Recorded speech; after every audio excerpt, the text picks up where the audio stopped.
벌써 10월이 됐습니다. 가을의 한 정점에 들어가는 것 같고요. 추석까지 지났으니 이제 올 한 해 남은 행사가 별로 없는 것 같습니다. 좀 석 달 남은 길다면 길고 짧다면 짧은 시간 동안 우리 삶을 좀 더 치밀하게, 좀 정직하게 하나님 앞에 돌아보고 성령의 음성을 따라서, 성령의 충만함을 따라서 더 귀한 열매를, 더 아름다운 열매를 맺어가는 안행교회 성도 되시기를 간절히 바랍니다. 네, 오늘은 창세기 41장에 있는 말씀을 통해서 은혜를 같이 나누기를 원합니다. 창세기 41장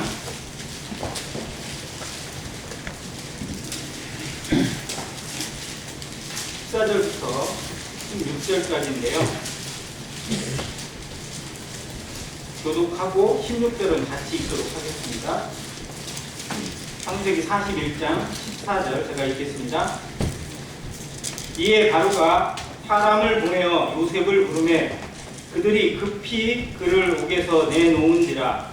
요셉이 곧 수염을 깎고 그의 옷을 갈아입고 바로에게 들어가니 바로가 요셉에게 이르되 내가 한 꿈을 꾸었으나 그것을 해석한자가 없으니 들은즉 너는 꿈을 들으면 능히 듣라 하더라. 같이 읽습니다. 요셉이 바로에게 대답하여 이르되 내가 아니라 하나님께서 바로에게 편안한 대답을 하시리이다. 네, 감사합니다. 16절에 있는 말씀을 주제로 잡았는데요. 같이 한번 따라해주세요. 내가 아니라 하나님께서 내가 아니라 하나님께서 행하시고 내가 아니라 하나님께서 편안한 답을 주십니다. 우리의 인생에 내가 이끌어가는 것이 아니라, 내가 만들어가는 것이 아니라 하나님께서 그 뜻 가운데 은혜를 주시고 그 뜻 가운데 가장 평안한 길을 주신다는 사실을 늘 기억하며 살아가는 성도 되시기를 간절히 바랍니다. 인생에 정말 많은 어려움들이 찾아옵니다. 예상했던 일보다 예상치 못한 일들이 더욱 많이 일어납니다.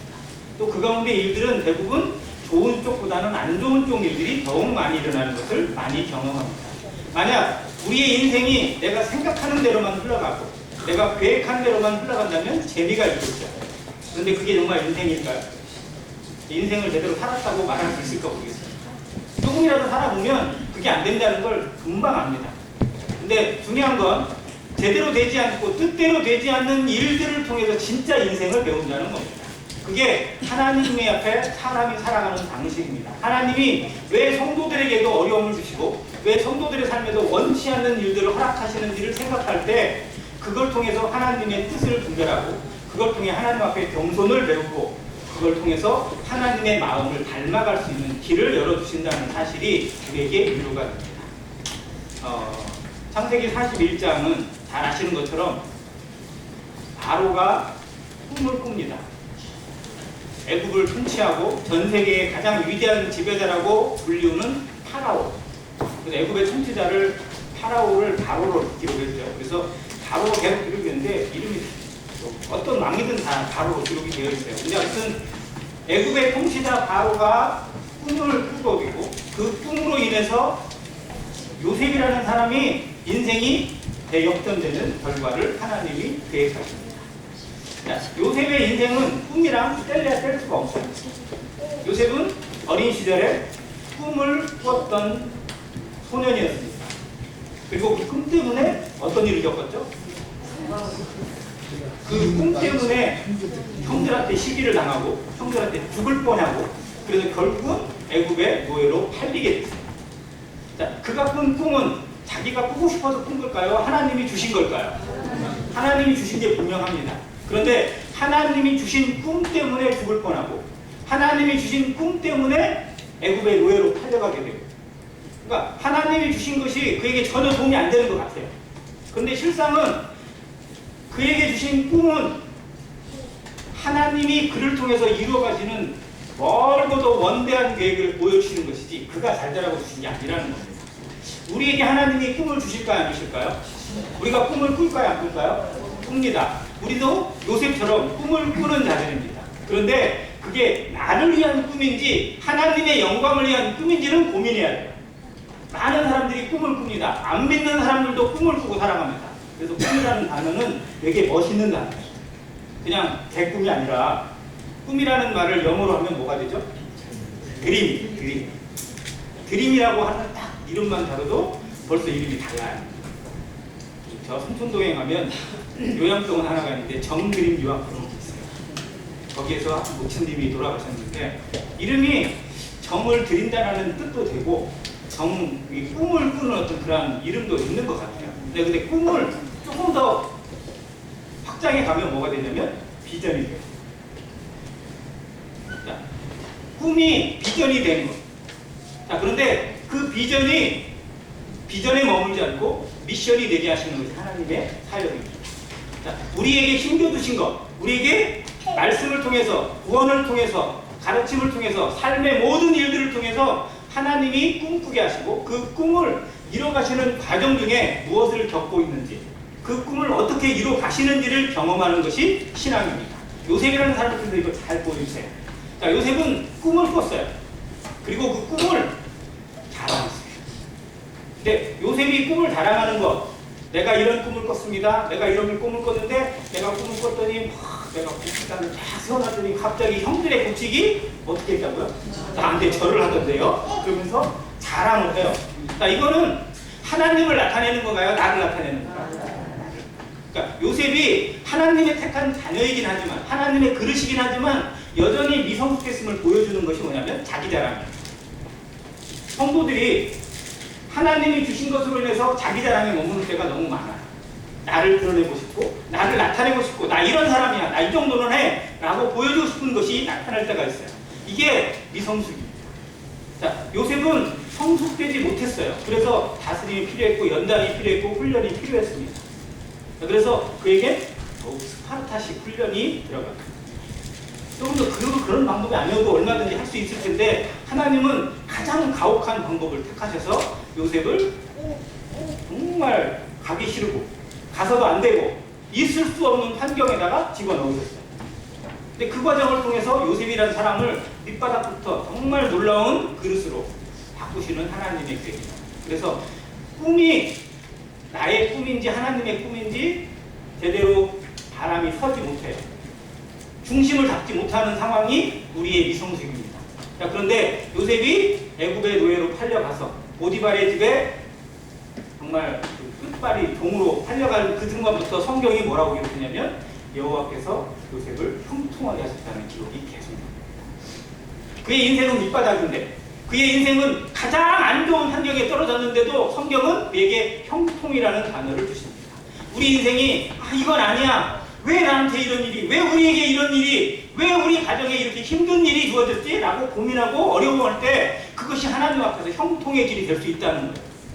우리에게 그것을 볼 수 있는 눈이 있다면, 그 가운데 하나님 앞에 하나님의 비전을 찾을 수 있는 믿음의 눈만 있다면 우리는 평안을 잃지 않습니다. 그래서 우리의 믿음의 시각은 보이지 않는 것을 보는 영원한 눈이어야 되고, 하나님의 말씀 가운데 이것을 붙잡는 신앙이어야 됩니다.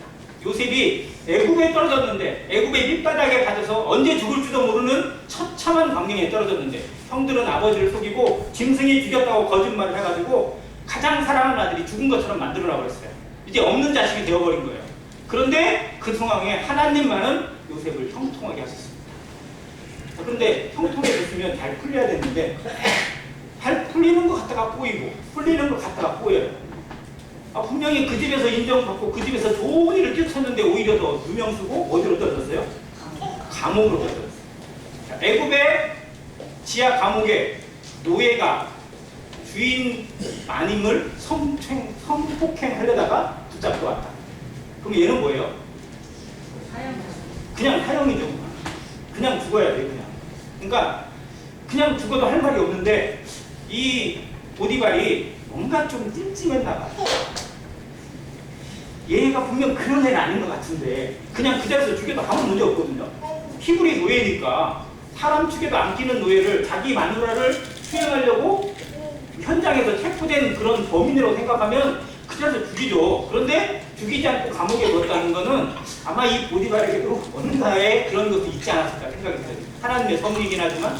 자, 그런데 거기서 누구를 만나냐면 애굽의 바로의 술 맡은 관원장, 떡 맡은 관원장, 장관이에요. 지금으로 얘기하면 보건복지부 장관쯤 되려나요? 그래서 모르겠어요. 아무튼 그런데 그 애굽에 신임했던 두 장관, 근데 애굽 바로의 미움을 사가지고 감옥에 들어와 있는 그 관원장들을 숨기겠습니다. 근데 그날 그 사람들이 갑자기 꿈을 꾸게 되고 그것을 해석해 주게 돼요. 자, 꿈을 꾸던 자가 이제 꿈을 풀어주는 자가 돼요. 자, 우리는 나의 꿈을 꾸는 사람이 아니고요, 다른 사람들의 비전을 풀어주는 자가 돼요. 도와주는 자가 돼요. 이끌어주는 자가 돼요. 이게 우리가 성장하는 원리입니다.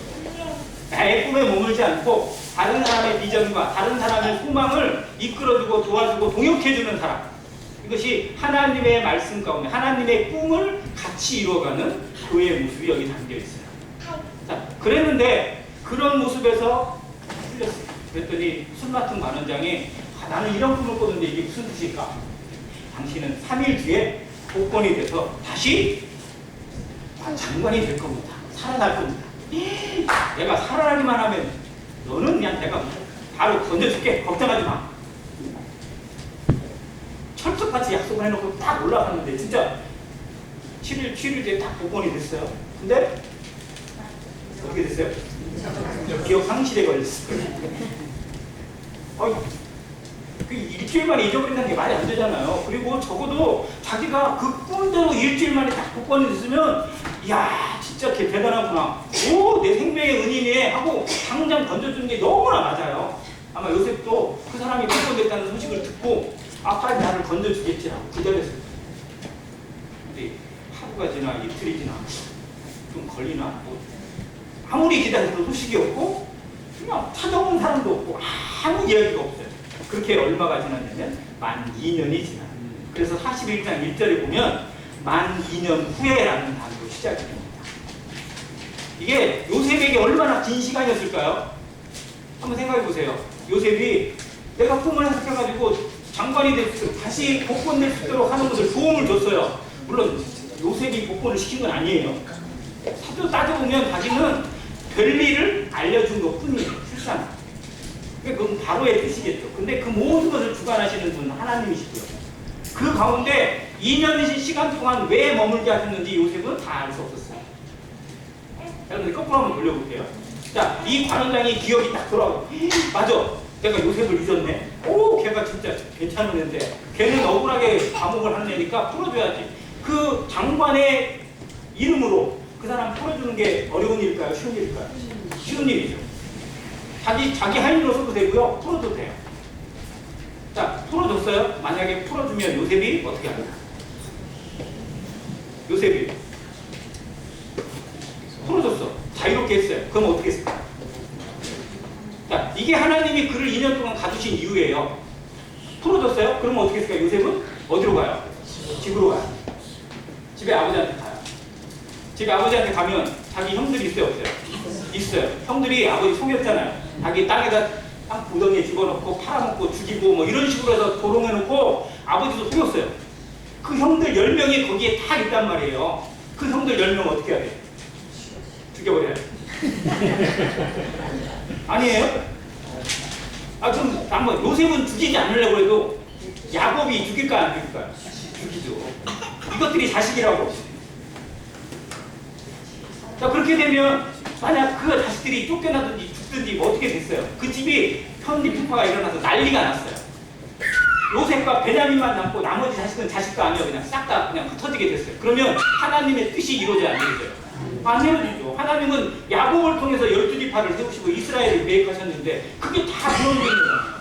그래서 하나님이 그 기다리시는 이유가 거기에 있는 거예요. 우리에게 이루어지지 않고 우리에게도 그 일을 기다리시는 이유가 하나님의 깊은 뜻에 있는 거예요. 이걸 알지 못하니까 왜 안 돼요? 왜 나는 안 해줘요? 왜 나는 이게 안 돼요? 라고 그냥 하나님한테 원망만 해요. 근데 하나님이 그걸 기다리시고 그걸 멈추게 하시고 브레이크를 거시는 이유를 우리가 조금만 묵상한다면 더 큰 비전이 하나님에게 있고 더 놀라운 미션이 하나님을 통해서 이루어질 거라는 것을 믿을 수 있다는 거죠. 성경을 아는데, 요셉의 일을 그렇게 잘 아는데 나한테는 적용을 못 시켜요.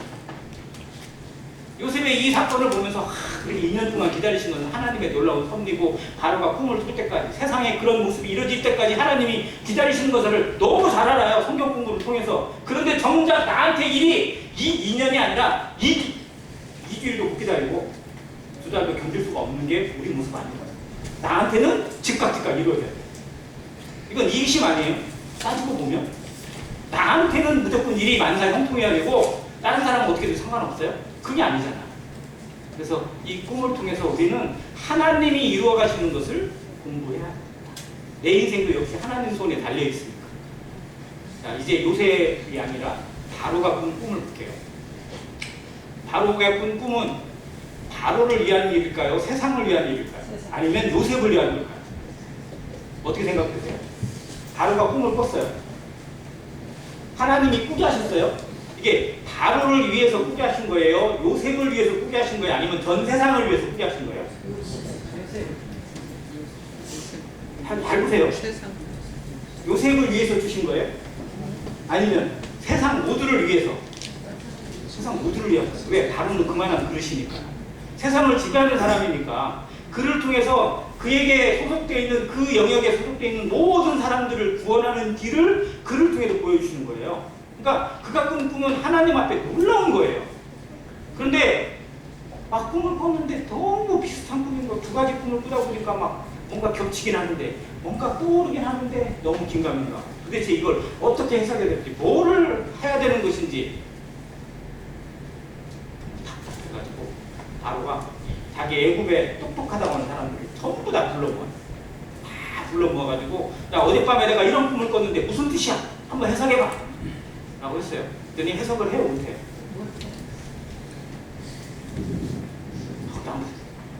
한번 냉정하게 한번 평가해 볼게요. 자, 바로가 본 꿈이 두 가지인데요. 내용은 다 같아요. 자, 살충 7마리가 풀을 뜯어먹고 있어요. 그런데 갑자기 아주 잘 때가지고 그냥 그런 빠른 소 7마리가 가지고 이 소를 어떻게 해요? 잡아먹어버렸어요. 그럼 이게 좋은 꿈이에요? 나쁜 꿈이에요? 나쁜 꿈이라는 건 누구라도 알 수 있지 않아요? 그게 박사학위를 받지 않아도 알 수 있는 꿈 아니에요. 자, 충실한 이삭이 7개가 쭉 있는데요. 갑자기 마른 이삭이 7개가 나오더니 싹 삼켜버렸어요. 그러면 이게 길몽이에요? 악몽이에요? 흉몽이라는 건 누구라도 알 수 있지 않아요? 그런데 이 애국의 박사들이 아무도 몰라. 이게 저는 무슨 상황일까 한번 고민해봤어요. 그랬더니 어떤 말이 떠오르냐면, 첫째는 하나님이 그들의 모든 것을 막으실 수도 있어요. 그런데 하나님이 막으셨다기보다는 아무도 입을 열질 않아요. 자, 이게 애국이 망합니다 라고 이야기를 해요. 맞아. 근데 이 해석이 틀린 거예요? 맞은 거예요? 맞는 거잖아요. 그러면 이 사람 어떻게 될까? 죽어요. 꿈 해석했다가 죽는 거예요. 왜요? 바로가 꾼 꿈에 대해서 애국이 망한다고 이런? 기분 나쁠 거 아니에요. 근데 바로 자신도 알거든요. 별로 안 좋은 꿈이라는 거. 근데 기분 나쁘니까 죽여버려요. 그러니까 바로의 성격을 알고 바로가 얼마나 무서운 사람이라는 걸 알고 있는 사람들이 아무도 말을 안 하는 거예요. 왜? 가만히 있어야 내 목숨을 건지니까. 이게 세상의 방식이에요. 근데 성도들도 이러고 있어요. 이게 아닌 줄 알면서도 그냥 입 다물고 있어요. 가만히 있는 게 중간을 따라간다 생각합니다. 근데 정말 이게 맞는 건지 우리 고민해야 돼요. 하나님이 이걸 보여주셨다면, 하나님이 이 말씀을 들려주셨다면 이것에 대해서 아닌 것은 아니다라고 얘기할 수 있어야 되는데 그렇지 못한 때가 더 많고요. 가만히 있는 것이 상책이다라고 생각하는 경우가 있다는 거예요. 이 박사들이 지금 그러고 있는 모습은 아닌가? 저는 그런 생각이 들더라고요. 세상의 모습, 그게 처세라고 생각해요. 그게 삶을 살아가는 지혜라고 생각해요. 약한 자에게는 강한 자, 강한 자한테는 약한 척하는 것. 자, 그런데 갑자기 그 꿈 얘기를 딱 하고 났더니 누군가가 머리를 딱 한 대 맞았어요. 누구예요? 술 맡은 거 맞아. 이제 그때 정신이 딱 들어가지고, 맞아. 제가요 2년 전에 이런 일이 있어가지고 이렇게 됐는데요. 그때 감옥에서 내 꿈을 해석해준 청년이 하나 있었거든요. 라고 해서 이야기해요. 그래서 요셉이 바로에게 자, 15절입니다. 바로가 요셉에게 이르되 내가 한 꿈을 꾸었으나 그것을 해석하는 자가 없더니 들은즉 너는 꿈을 들으면 능히 푼다 하더라. 내가 들어보니까 너는 꿈에 대해서 해석하는 게 아주 박식하더라. 너는 정말 똑똑하다고. 너는 꿈을 들으면 바로 해석이 된다고 하더라 라고 얘기를 해요. 자, 술 맡은 관원장이나 바로의 이야기는 꿈을 누가 해석하는 거예요? 꿈을 해석을 누가 해요? 요셉이 해요. 그러니까 요셉에게 집중하는 거예요. 요셉이 해석해 줬으니까. 그런데 요셉은 뭐라고 대답을 해요? 내가 아니라 누가? 하나님께서 하시는 거예요. 자, 우리가 세상 사람들에게 인정을 받으면, 성도들에게 인정을 받으면 어깨가 우쭐해집니다. 아, 그렇지. 나 인정해 주는구나. 기분 좋아. 인정해 주는데 기분 나쁜 사람은 아무도 없습니다. 특히 남성들은요, 인정을 받으면 정말로, 그래서 자매님들 남편을 인정해 주면 그게 사랑받고 이쁨 받는 최고의 비결입니다. 인정해 주세요. 존중해 주세요. 이게 최고예요. 아니, 당신이니까 이렇게 하지, 이 말. 빈소리라도 그렇게 말해주세요. 너무 빈소리면 안 되지만 적어도 이제 좀 지혜롭게 하셔야 돼요. 자, 이 말을 들으면요, 요셉이라고 기분 나쁠 리가 없어요. 그런데 요셉은 알아요. 이 꿈을 누가 풀어주셨는지. 내가 푼 것이 아니라 하나님께서 하셨다는 사실을 그의 인생의 경험을 통해서 알고 있습니다. 그리고 2년간의 감옥 사이 그 길다란 시간을 통해서 더욱 결실 있게 달았습니다.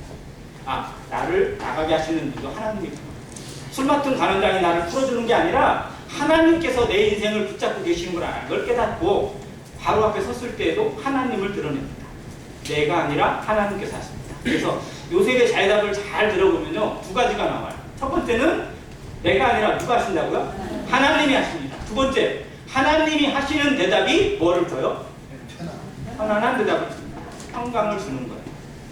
자, 이걸 우리 인생에 적용합니다. 내 인생을 내가 풀어가는 것인지 하나님이 이끌어 가시는 것인지, 우리 인생에 이것이 항상 물음표예요. 답을 알아요. 성도들이. 내가 아니요, 하나님이 함께 하시는 거라고 압니다. 갈라디아서 2장 2절 잘들 외우시잖아요. 노래도 많이 부르고요. 나의 나된 것은 하나님의 은혜로 된 것이라는 노래도 알고요. 아무튼 내가 그리스도와 함께 십자가에 못 박혔나니 그런데 이제는 내가 사는 것이 아니요 오직 내 안에 누가? 그리스도께서 하시는 것이다 라고 정말 고백을 합니다. 거짓말인지 참말인지. 자, 그런데 그렇게 고백을 하긴 하는데 정말 어떤 순간이 되면, 어떤 상황이 오면, 어떠한 어려움이 닥쳐오면 그걸 누가 풀어요? 내가 풀어요. 내가 풀 수 있는지 없는지 계산을 해요. 그래서 풀 수 있는 일이면 기도 안 해요. 내 짐을, 각자 자기 짐을 져야 되는 거니까 그게 기도 굳이 해야 될지 아닌지 모르겠어요. 근데 가벼운 일이면요, 기도 안 해요. 그냥 내가 어떤 상황 가운데 얘기해요. 그러면 내 손에서 해결될 수 있어요. 그러면 그냥 바로 풀어요, 그냥. 그런데 풀 수 없는 상황이 딱 온다. 그러면 그때서는 기도해요. 근데 그 기도하기 이전에 우리의 마음을 돌아봐야 돼요. 내 힘으로 풀려고 얼마나 시도를 했는지. 하나님께 맡기는 것 자체가 우리에게 어떻게 나타나는지를 살펴보면 우리 신앙이 얼마나 터덕터덕 가고 있는지를 너무 잘 알게 됩니다. 자, 요셉이 배운 하나님, 요셉을 형통하게 하신 하나님은요, 감옥에서 극한 노예의 환경에서 배우게 하신 거예요. 그래서 더욱 절실하고요, 더욱 확실합니다. 그래서 요셉의 고백은 담대했어요. 전혀 막힘이 없었어요. 근데 우리는 그런 환경에서 연단받는 성도는 못 돼요. 그러다 보니까 우리의 확고한 대답보다는 좀 애매한 대답이 많이 나오고요, 애매한 태도가 잘 나와요. 이것이 우리가 더 고난이 유익이라고 하는 대답이 저는 여기서 나온다고 생각합니다. 정말 극심한 고난에서 주님을 경험하고 그 외로움 속에서, 고독 속에서 주님을 경험해본 성도는요, 내 인생 하나님이 이끌어가신다는 사실을 너무 쉽게 고백하고 정확하게 고백을 하고요, 담대하게 고백을 할 수 있어요. 근데 편안한 환경이 많고 정말 내 힘으로도 얼마든지 풀어가는 환경을 많이 경험하다 보면 내가 풀어가는 것도 문제가 없는 것처럼 착각을 할 때가 있어요. 여기서 요셉이 했던 대답 우리에게서 적용되길 간절히 바랍니다. 우리는 다 평강을 원해요. 그런데 진정한 평강은 어디서 오는가? 하나님에게서 옵니다. 하나님이 개입하실 때에 오고요, 하나님이 이끌어 가실 때 옵니다. 내가 뭔가를 이끌어 가는 상황들 자체가 실상 얼마나 위험하고 또 불안한지 알아야 돼요. 마치 걸음마를 하고 있는 민혁이가 지금 걸음마 어느 정도 해요? 민혁이 지르게 잡고 가고 약간 몇 발짝 하고 나면 언제든지 넘어질 수 있죠. 야, 10발을 갔다. 예를 들어서 민혁이가 10발을 걸었어요. 대단한 거죠. 근데 그런 상황이 어떻게 보면 우리 모습인 것 같아요. 이제 자기가 걸음마를 시작해서 한 10발짝을 갈 수 있어요. 그러면 갑자기 더 가고 싶은 마음이 생겨요, 안 생겨요? 생겨요. 더 갈 수 있을 것 같아요.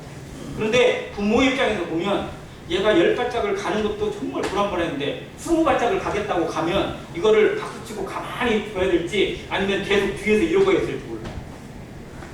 우리가 이만큼 할 수 있다고 생각하고 이만큼에서 착각해가지고 내가 이만큼도 할 수 있다고 이만큼도 얼마든지 할 수 있다고 착각하고 자기 마음대로 하려고 하는 모습 자체가 나타나는 상황들이 하나님 앞에 얼마나 불안한지 봐야 돼요. 하나님 우리에게 두실 수가 없어요. 그래서 브레이크를 거시는 거고 그래서 막으시는 거고요. 그래서 어려움을 허락하시는 거예요.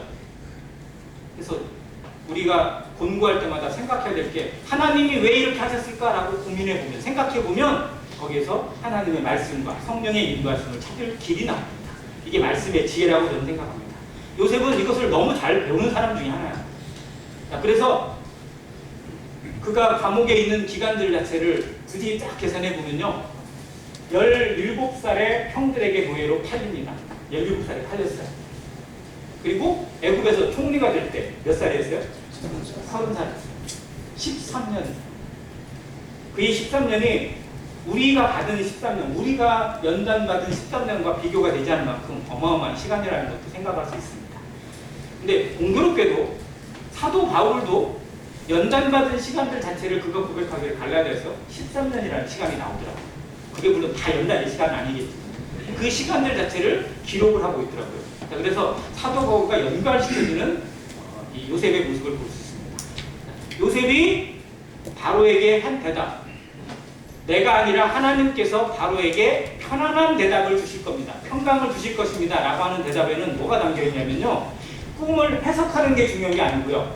그 꿈이 무엇 때문에 온 것인지, 그 꿈을 왜 주셨는지, 그 꿈을 어떻게 하라고 주신 것인지 뒤에 답이 나와요. 대안이 나옵니다. 해결이 나와요. 이게 놀라운 겁니다. 자, 하나님이 이끌어가시는 방식에 하나님이 주시는 대답이 뭐냐면요. 그것을 왜 주셨는지 거기에 고민에 머물지 않고 그걸 통해서 우리에게 무엇을 얻게 하시는지를 알게 하시고요. 그 가운데 우리를 어떤 길로 인도하실지 보이지 않는 미래를 보게 하는 대답이 나온다는 사실입니다. 그래서 다른 박사들이나 천문학자들이나 꿈 해석가들은 그걸 줄 수가 없어요. 대안이 없어요. 꿈은 해석할 수 있을지 몰라요. 그 꿈은 나쁜 꿈입니다. 안 좋은 꿈입니다. 애국이 망할 수도 있습니다. 어쩔 수 있습니다. 근데 대안이 없단 말이에요. 그런데 요셉은 하나님이 주신 거기 때문에 그것에 대한 대안을 그다음 바로 제시해요. 그래서 흉년의 기간 동안 곡식을 5분의 1을 저장을 할 창고를 지으십시오. 그리고 그걸 관리할 사람을 세우셔서 그걸 곳곳에 저장을 해놓고 흉년의 기간 동안 그 곡식으로 모든 백성들이 세상 사람들이 이 기근을 벗어날 수 있는 길을 하나님이 바로에게 알려주신 겁니다. 라고 해석을 해줘요. 대안까지 얘기를 해주는 거예요. 이게 편안한 대답이에요. 우리가 교회에서 하는 말들이나 누군가와 하는 말들 중에는요. 문제만 끄집어내는 경우가 너무 많아요. 평안을 주는 게 아니라 불편함을 더욱 끼치는 거예요. 정말 중요한 건 문제를 알다면 문제가 있는 줄을 깨닫는다면 그 문제 속에서 하나님의 뜻을 깨닫고 하나님이 주시는 답을 찾아가고자 하는 과정이 기도라는 겁니다. 이것으로 전환되어질 때 평안이 와요. 성도들과의 교제에서 문제를 지적하는 거 누구라도 할 수 있고 쉬워요. 그런데 그 문제를 통해서 그를 어떻게 인도하시는 하나님의 손길을 경험하고 그를 통해서 무엇을 배우게 하시고 나는 무엇은 유익을 얻게 될지 하나님이 주시는 답을 해답을 찾고자 고민하게 될 때 서로 교제가 되고요. 서로 평강이 돼요. 이게 바로의 꿈 해석을 통해서 우리가 배울 수 있는 교훈입니다. 수많은 성경의 인물들이 이 꿈이라는 걸 통해서 하나님을 만나가고요. 하나님을 배워갑니다. 아까 얘기했던 사도 바울. 사도 바울의 인생이 얼마나 험난하고 통쾌했어요. 요새 못지않게 정말로 젊은 시절 최고의 학교에서 공부하고 최고의 유능한 청년으로 사람들에게 각광을 받다가 갑자기 담에색 부상해서 엉뚱 깽뚱하게 한 대 딱 맞고 기절을 했어요. 정신을 바짝 잃어버리고 미쳐버렸어요. 유대인 입장에서는 미친놈이에요. 정신이 헷갈려 해버린 거예요. 그리고 갑자기 이름이 갑자기 막 예수가 그리스도니 하나님의 아들이니 막 복음을 전하고 있고, 사람 하나 배렸다 이거예요. 근데 나중에 알고 보니까 유대인을 그냥 완전히 잡아먹으려고 막 이렇게 하다 보니까 유대인들이 나서서 이제 이 배신자 처단해야 된다고 난리를 쳤던 사람이 사도 바울입니다. 자, 바울의 생애를 잘 보여주는 고백을 바울 스스로 많이 남겼어요. 성경에서. 바울이 나는 이런 사람입니다. 나는 이렇게 살아갑니다. 하나님 앞에 이런 인생입니다. 라고 하는 고백들을 찾아보니까요. 거기에 바로의 가치관이 담겨있고 바로의 인생관이 담겨있더라고요. 첫 번째, 사도행전 20장 24절. 그가 나옵니다. 뭐예요? 그가 예루살렘에 가면 죽는다, 갇힌다 라고 하는 것에 대한 이야기를 듣고 나의 사명, 곧 그리스도를 전하는 일을 이루기 위해서는 나는 죽는 것도 받아들인다. 나의 사명과 나의 생명도 조금도 귀한 것으로 여기지 않는다고 하는 고백을 남겼어요. 사명이 생명보다 귀한. 엄밀히 얘기해요. 우리 목숨이 귀해요? 사명이 귀해요? 사명이 귀해요? 거짓말하지 마세요. 내가 교회에서 맡은 직분이 귀해요? 내 목숨이 귀해요? 목숨이 귀하죠. 근데 바울은 그게 거꾸로 됐어요. 그러니까 미친 사람이에요. 하나님으로 미친 사람. 근데 바울이 미친 것처럼 우리도 정말 그렇게 미쳐갈 수 있는 성도 되길 바랍니다. 아멘. 사명이 생명보다 귀하고 맡은 직분이 내 목숨보다 귀한 사람, 이게 하나님 앞에 정말 귀한 사람이에요. 그런데 이건 누구나 힘이 쉽게 못 내요. 그렇게 기도할 수 있는 성도 되시길 바랍니다. 자, 두 번째 사도 바울의 고백 중에 성경대로 사도행전 다음에 그의 고백 중에 고린도전서 15장 10절 너무 잘 알죠? 그러나 나의 나된 것은 하나님의 은혜로 된 것이니 내게 주신 하나님의 은혜가 헛되지 않아요. 내가 다른 사도들보다 더 많이 수고하였으나 내가 아니요 오직 나와 함께 하신 하나님의 은혜로다. 내가 아니요 오직 나와 함께 하신 하나님의 은혜라고. 요셉이 했던 고백하고 너무 똑같아요. 근데 그는 놀라운 삶이 뭐냐면요, 나의 나된 것은 하나님의 은혜로 된 것. 이건 우리가 똑같아요. 우리도 다 그렇게 고백해요. 나의 나된 것은 하나님의 은혜로 된 것. 맞습니까? 아멘? 네, 아멘이에요. 그런데 그 뒤에가 뭐가 다르냐면 내게 주신 하나님의 은혜가 헛되지 아니하여. 근데 여기에 헛된 경우가 의외로 생기더라고요. 은혜를 받긴 받았는데 그냥 사라지는 경우가 의외로 있어요. 무슨 불가사리도 아니고 블랙홀도 아니고 그냥 은혜를 잡아 먹어버려요. 은혜가 은혜로 나타나야 되는데, 은혜가 삶으로 나타나고 영광으로 드러나야 되는데 그러지 못하고 거기서 죽는 경우가 의외로 있어요, 없어요? 자, 사도 바울은 이게 그대로 나타났어요. 그래서 내게 주신 은혜가 헛되지 아니하여 내가 다른 사도들보다 뭐 했어요? 더 많이 수고하였어요.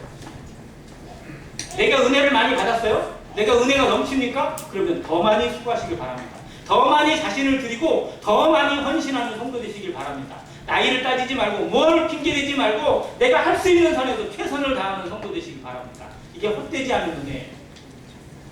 사도 바울은 그렇게 살았습니다. 그래서 내일 죽는다는 각오로, 오늘 내 생이 마지막이라는 각오로 살아갔던 사람이 바울입니다.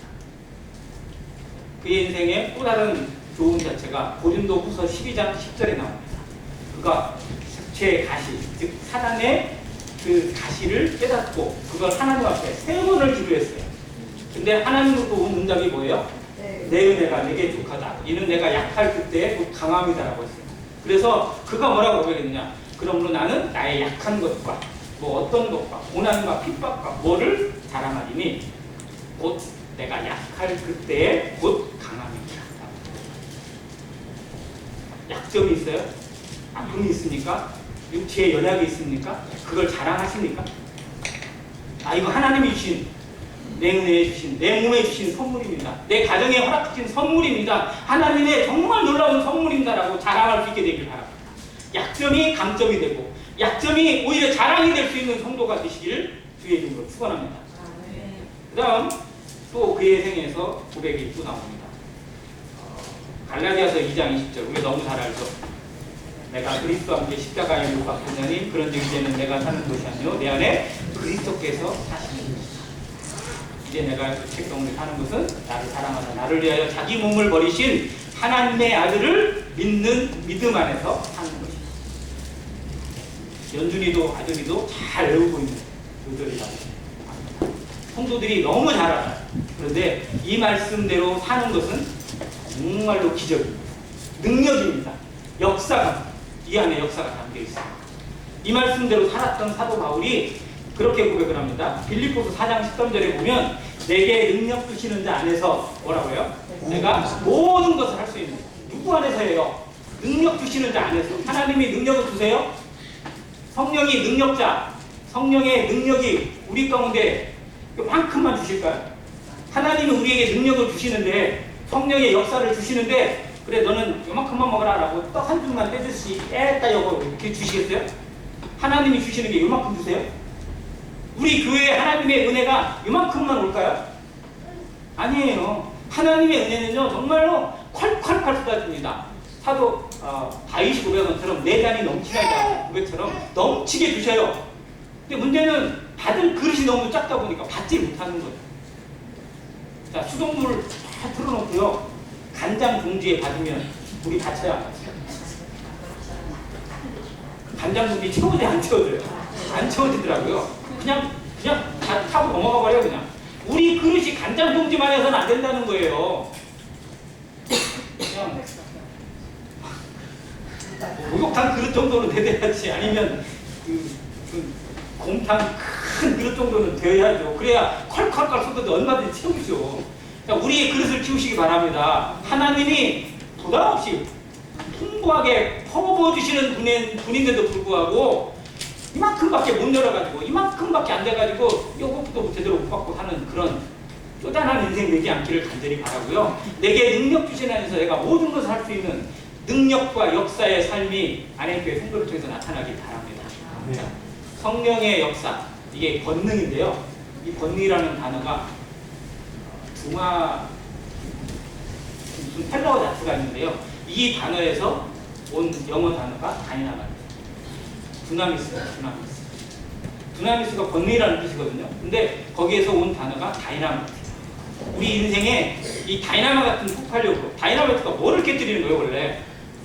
바위를 깨뜨리는 거예요.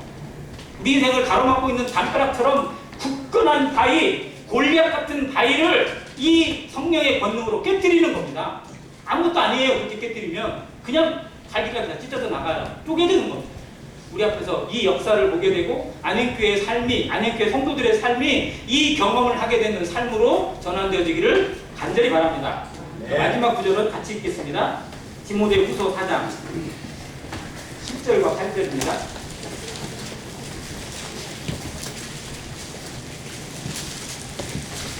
오늘 본문 말씀과 함께 사도 바울의 6가지 고백만 우리 마음에 익혀도 좋겠다고 생각이 들었습니다. 디모데후서 4장 7절과 8절 같이 읽겠습니다. 시작. 나는 선한 싸움을 싸우고 나의 달려갈 길을 마치고 믿음을 지켰으니 이제부로는 나를 위하여 의의 면류관이 예비되었으므로 주 곧 의로우신 재판장이 그날에 내게 주실 것이며 내게만 아니라 주의 나타나심을 사모하는 모든 자에게 되리라. 아멘. 네.